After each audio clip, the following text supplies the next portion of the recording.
बिहार में जहरीली शराब पीने से 23 लोगों की जान चली गई है, जबकि कई लोग बीमार हो गए हैं। जानकारी के मुताबिक गुरुवार को पश्चिमी चंपारण में 12 लोगों की मौत हो गई, जबकि गोपालगंज में 11 लोगों की जान चली गई। चौंकाने वाली बात यह है कि बीते 10 दिनों के भीतर उत्तरी बिहार में शराब पीने से मौत की ये तीसरी घटना है। और ऐसा नहीं है ये पहली घटना ऐसी हो रही है। पिछले जब से शराबबंदी लागू हुई है तभी से अवैध शराब बिकने की तस्वीरें हमने आपको दिखाई हैं, और ये जहरीली शराब है जिसे पीने से कई लोगों की जान चली गई है।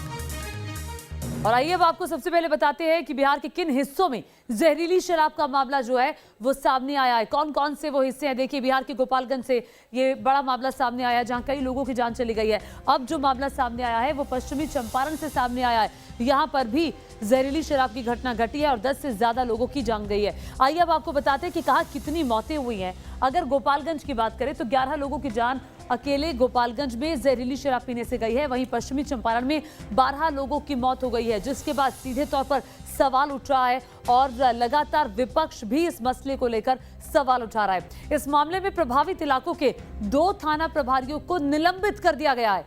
बिहार के मद्य निषेध मंत्री सुनील कुमार ने न्यूज नेशन से खास बातचीत की है और इस मामले पर उन्होंने क्या कुछ कहा है, आइए आपको सुनवाते हैं। शराबबंदी वाले बिहार में जहरीली शराब से मौत क्यों? सीधा सवाल बिहार के मद्य निषेध एवं उत्पाद विभाग के मंत्री सुनील कुमार से। सर, ऐसा क्यों हो रहा है? देखिए, जब भी कोई कानून बनता है, हमने अभी भी बताया कि जब भी कोई कानून बनता है तो कानून को उल्लंघन करने वाले समाज में कुछ लोग होते हैं।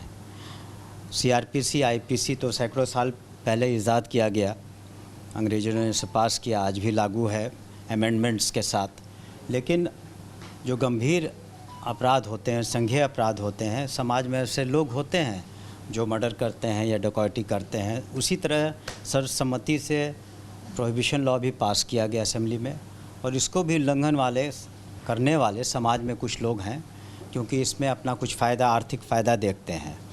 तो पुलिस और प्रशासन और एक्साइज विभाग लगातार कार्रवाइयाँ करता रहा है। अगर आप आंकड़ों पर जाएं तो कई लाख गिरफ्तारियां हमने की हैं, 50-60 हज़ार से ज़्यादा व्हीकल सीज़ किए, 6,000 दूसरे राज्यों में गिरफ्तारियां हुई हैं।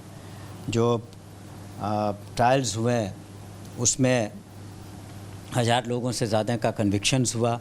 आप खजूरबन्नी कांड जो गोपालगंज में हुआ था, गंभीर कांड था, तो उसमें तो लाइफ इम्प्रिजनमेंट और फांसी तक की सज़ा हुई। इकोनॉमी तो रन कर रही है सर बिहार में, ऐसा नहीं लगता? एक पैरेलल इकोनॉमी चल रही है, लगातार अवैध शराब का धंधा हो रहा है, और ये मौत आपने खुद बताया इस साल में 40 मौत हो चुकी है, सरकारी आंकड़ा है।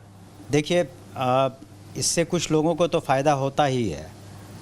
किसी भी कानून का उल्लंघन करेंगे तो कुछ लोग रहेंगे कि कुछ लोगों को इससे फ़ायदा होता है, इसीलिए इस तरह के अवैध धंधे में लगे रहते हैं। लेकिन इसको एक पैरेलल इकोनॉमी की संज्ञा देना मेरे ख्याल से उचित नहीं होगा, क्योंकि ये और अब कार्रवाई के आदेश तो दे दिए गए हैं, लेकिन विपक्ष इससे बड़ा मुद्दा बना रहे थे। तेजस्वी यादव ने थोड़ी देर पहले ट्वीट करके सरकार को घेरा और कहा कि जब गड़बड़ चीजें पीजिएगा तो आप चले जाइएगा।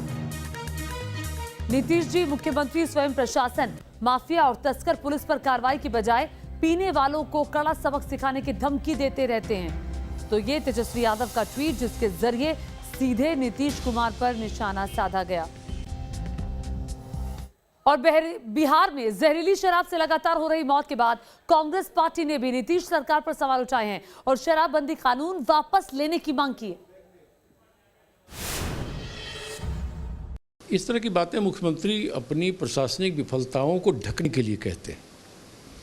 आखिर कोई अवैध निर्माण कैसे करेगा? छिपती बात थोड़ी है। जो बेतिया में, गोपालगंज में हुआ है, वहाँ तो लोगों ने बताया था पुलिस को कि भाई यहाँ ये सब कुछ लोग धंधा ऐसा कर रहा है, पकड़ो। कुछ नहीं, वो लोग पैसे ले लेते हैं। तो मैं समझता हूँ लोगों की जान माल की कुछ तो कीमत होनी चाहिए सरकार की नज़र में। और देखिए, सिर्फ कांग्रेस पार्टी नहीं बल्कि आरजेडी भी शराबबंदी कानून को खत्म करने की मांग कर रही है। न्यूज नेशन से खास बातचीत करते हुए शिवानंद तिवारी ने साफ कहा है कि बिहार में शराबबंदी कानून साफ तौर से फेल साबित हो रहा है। नीतीश जी के साथ रोग है, गांधी जी का नाम लेकर के माने पुलिस और प्रशासन के डंडे के जोर पर बिहार के समाज को महात्मा बनाना चाहते हैं, जो दुनिया में कहीं नहीं हुआ है। यहाँ इतनी गरीबी है, इतनी बेरोजगारी है, वहाँ और जहाँ तक भ्रष्टाचार का सवाल है, पूरा प्रशासन जो है आकंठ भ्रष्टाचार में डूबा हुआ है। तो शिवनंद तिवारी को आप सुन रहे थे। शराबबंदी फेल साबित हुई है बिहार में, इस पर फिर से सरकार को विचार करने की सलाह आरजेडी की तरफ से दी जा रही है। आपको बता दें कि ये जो जहरीली शराब की घटना है, ये बिहार के 2 जिलों से सामने आ रही है, पश्चिमी चंपारण से और गोपालगंज से। लेकिन बिहार में इस पर सियासत भी तेज हो गई है। अब आपको बताते हैं कि बिहार की राजधानी पटना से गोपालगंज की दूरी कितनी है।